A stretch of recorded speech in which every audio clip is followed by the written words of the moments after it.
Gracias, Mario. Muchas gracias a la Fundación Jiménez Abad y a la Fundación Konrad Adenauer. Y además del agradecimiento, quería daros la enhorabuena. Estas circunstancias nos han hecho a todos adaptarnos y adaptarnos y hacer y mantener la actividad en la medida de lo posible, y creo que la Fundación ha dado un ejemplo de cómo hay que seguir trabajando y mantener cursos como este y sus actividades y hacerlo en la medida en la que las posibilidades nos lo permiten. O sea que enhorabuena por la iniciativa. Me corresponde hablar sobre el funcionamiento interno de los partidos y yo lo voy a hacer estrictamente desde una perspectiva jurídica y jurídica constitucional, de manera que espero que así también completaré parte de lo que ha explicado Astrid muy bien y de lo que ha explicado también Rafa, algunas cosas. Como tenemos el tiempo limitado, simplemente voy a desarrollar 3 ideas. En relación al funcionamiento interno de los partidos, y desde esta perspectiva que os digo estrictamente constitucional o jurídicamente o jurídico-constitucional, la idea es que los partidos tienen que tener un funcionamiento interno democrático. Lo dice la Constitución. Esa es la idea. A partir de esta idea, lo que voy a desarrollar son, como decía antes, 3 aspectos. El primero, ¿cuál es la razón de ser? ¿Cuál es el fundamento? ¿Por qué los partidos políticos tienen que tener un funcionamiento interno democrático? Y recordar cuál es el fundamento de esta exigencia constitucional, yo creo que es muy útil porque nos ayuda a entender cómo debemos, o nos ayuda a interpretarla y nos ayudará a especificarla en obligaciones concretas o en mandatos concretos. Y nos ayudará también a enjuiciar y a valorar si el funcionamiento interno actual de los partidos, de los viejos y de los nuevos, en las nuevas modalidades, por ejemplo, a las que hacía mención Astrid, satisfacen esa exigencia constitucional de democracia, ¿no? Y en este sentido, si queremos volver al fundamento y a la razón de ser de la exigencia de democracia interna de los partidos, hay que hacer un poco de historia, muy rápidamente, y hay que recordar que la exigencia de democracia interna de los partidos aparece cuando los partidos políticos se constitucionalizan después de la Segunda Guerra Mundial. Hay un gran debate antes, en el periodo de entreguerras, un debate en el que se pone en cuestión el modelo democrático y el modelo de partidos, y en el que se barajan diferentes opciones, y hay una realidad que todos conocemos, en la que se desarrollan modelos totalitarios a partir de partidos únicos y una situación que desemboca en la Segunda Guerra Mundial.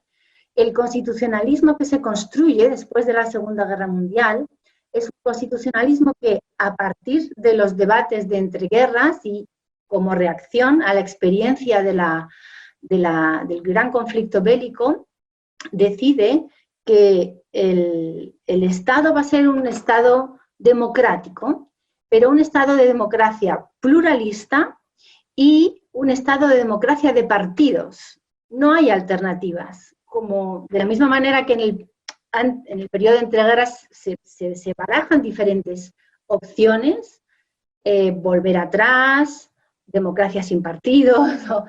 Después del gran conflicto bélico, la conclusión es que la democracia tiene que ser pluralista y la democracia tiene que ser necesariamente democracia de partidos.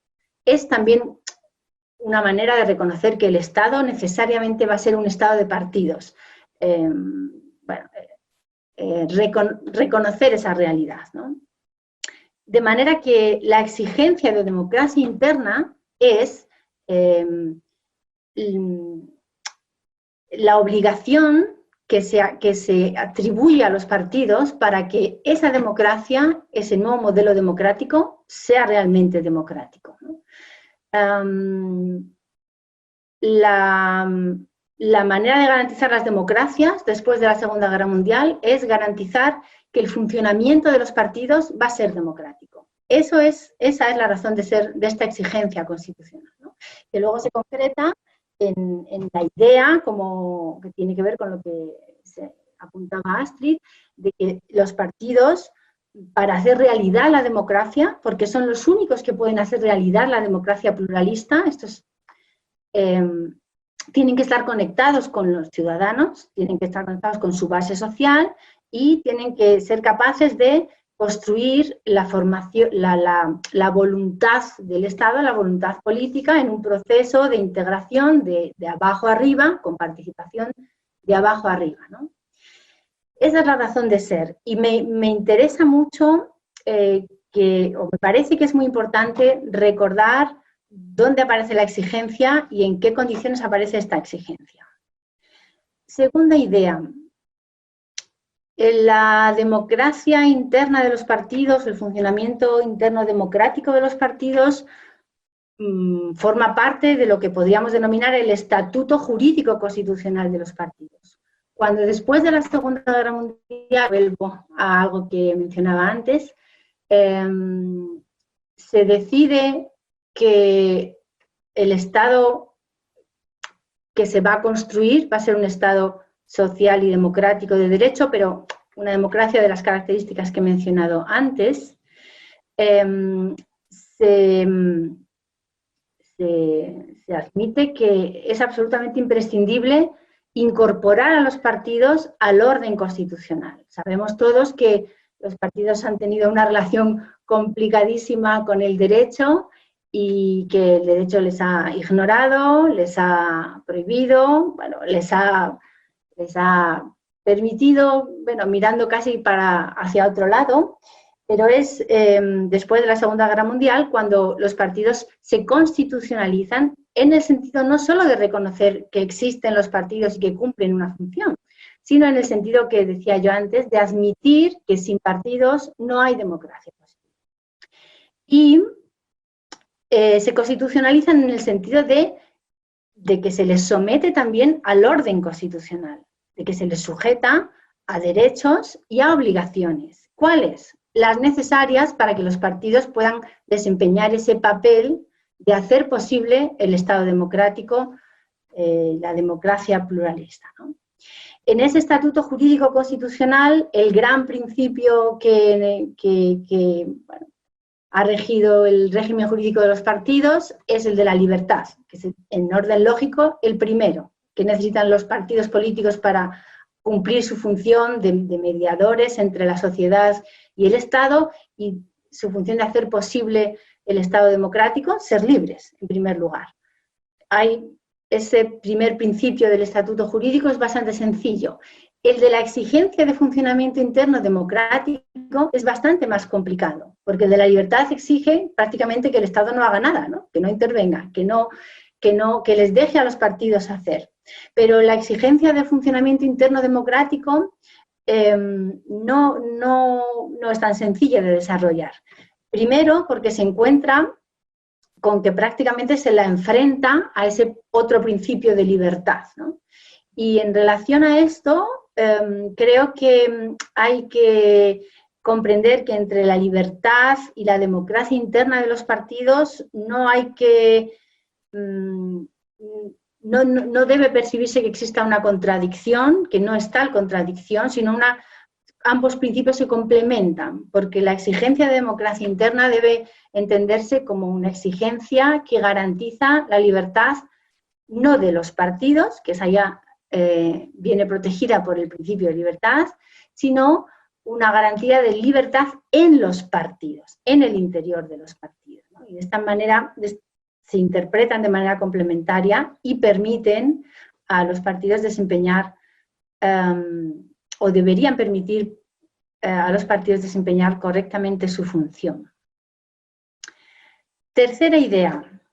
Lo que hay en la Constitución es un mandato constitucional que está ahí en la norma suprema, con este sentido que acabo de recordar y en relación con este otro gran principio que es el de la libertad, pero tiene que desarrollarse y tiene que interpretarse y tiene que concretarse en elementos mucho más específicos.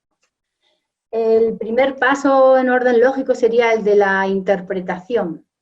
Y en la interpretación de esta exigencia Bueno, con carácter general, igual que con el desarrollo, hemos tenido una primera fase en la que, bueno, no hemos interpretado casi nada, porque, bueno, nos parecía que la libertad ya hacía que los partidos fueran democráticos. Y porque existía suficiente conexión con la base social, porque los partidos ya cumplían su función. Ya no, el funcionamiento interno no ha empezado a ser un problema hasta hace relativamente pocos años, que es cuando nos hemos empezado a preguntar por cómo debíamos desarrollar esta exigencia, interpretar y desarrollar esta exigencia constitucional. Hemos avanzado en la interpretación de esta exigencia y el Tribunal Constitucional, de manera bastante clara, ha explicado que esta exigencia se concreta en dos elementos: un principio de que la organización y el funcionamiento interno de los partidos tiene que ser democrático, y un segundo elemento que es el reconocimiento de los derechos de los miembros, socios o afiliados al partido. En relación al primer elemento, bueno, sigue siendo bastante inconcreto, ¿no? El principio de organización interna y funcionamiento democrático, pero exactamente eso ¿qué es? Hay que obligar a los partidos a que tengan congresos anuales, hay que obligarles o a que hagan primarias, o en qué condiciones, o eso cómo lo concretamos. Es difícil saber hasta dónde tenemos que llegar en la concreción, pero desde el punto de vista de la interpretación, yo creo que lo que tenemos que hacer es proyectar lo que ya sabemos de lo que es una organización y un funcionamiento democrático, que lo sabemos por el Estado, hacia los partidos, ¿no? Y sabemos que una organización y un funcionamiento democrático en una institución es donde hay participación, donde hay competición política, donde hay publicidad, donde hay exigencia, control, exigencia de responsabilidad, donde hay frenos y contrapesos. Algunas cosas de estas se han mencionado antes, ¿verdad? Todos estos elementos que ya sabemos sobre cómo es una institución a la que podemos calificar de democrática son los que deben dar contenido a este principio general. Y el segundo elemento, los derechos de los miembros de los partidos, que ha explicado muy bien el Tribunal Constitucional, son la garantía de que ese principio no se queda en el aire y no se concreta más, sino que los derechos de los miembros de los partidos van a ser la garantía jurídica de que el funcionamiento y la organización interna serán democráticos. Esto en el plano de la interpretación. Pero en el plano de la interpretación yo creo que cuanto más avancemos en la construcción teórica, más facilitaremos la labor del legislador, que tiene que desarrollar luego la exigencia, y en su caso de los jueces que se encuentren con un conflicto y tengan que resolverlo. Yo creo que aquí todavía hay bastante camino por recorrer. Y el desarrollo normativo de esta exigencia, el desarrollo que tiene un primer desarrollo que es legal, que en nuestro caso ha sido, bueno, primero un desarrollo timidísimo en la primera ley de partidos, un poquito más amplio en la actual ley, pero insuficiente desde la perspectiva de, bueno, la gran mayoría de nuestros colegas, que creen que hay muchos elementos que se podrían concretar un poco más o matizar más, y ahí sí que hay cosas que se pueden avanzar. Y un siguiente nivel de desarrollo que está en los estatutos de los propios partidos, que es donde realmente está, ahí es donde realmente está el funcionamiento y la organización de estas instituciones, pero que esto está prácticamente en manos de los partidos porque el legislador les deja un margen de actuación amplísimo. Yo creo que en lo que se refiere a funcionamiento interno de los partidos hemos pasado por una primera fase en la que la regulación ha sido mínima.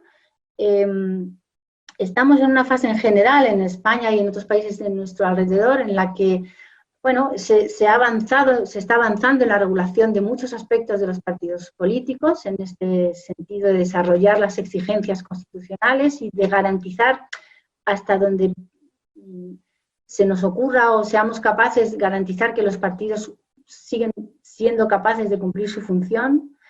Y probablemente esto nos conducirá a una tercera fase de judicialización. En orden lógico es así, ¿no? En la medida en la que las leyes intervengan más y digan más a los partidos cómo tienen que organizarse y funcionar, se producirán más conflictos o incluso sin que haya una mayor intervención, es fácil que se vayan a ir generando más conflictos que terminen en las mesas de los jueces y empezaremos, yo creo que, a tener que ocuparnos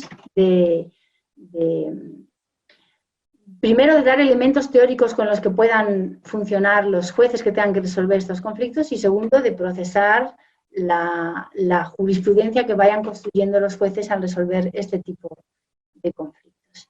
Y bueno, no digo nada más porque no quiero extenderme y creo que más o menos es el tiempo, ¿no? Muchas gracias. Muchas gracias, María.